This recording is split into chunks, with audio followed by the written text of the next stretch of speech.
Welcome to One Chemistry. This is 365 Chemistry series. Daily one question for you. Here you have phenol and para position you have bromide. You are reacting with sodamide and ammonia.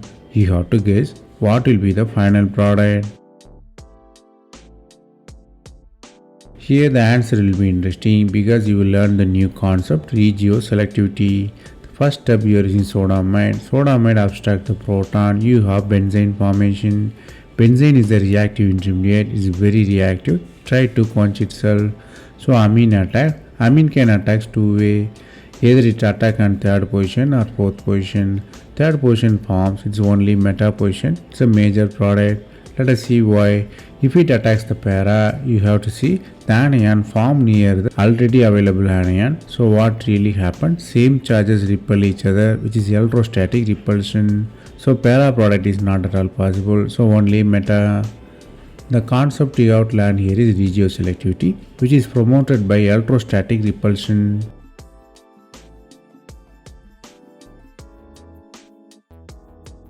That's all from this video. Thanks for watching. If you have any suggestion, comment below.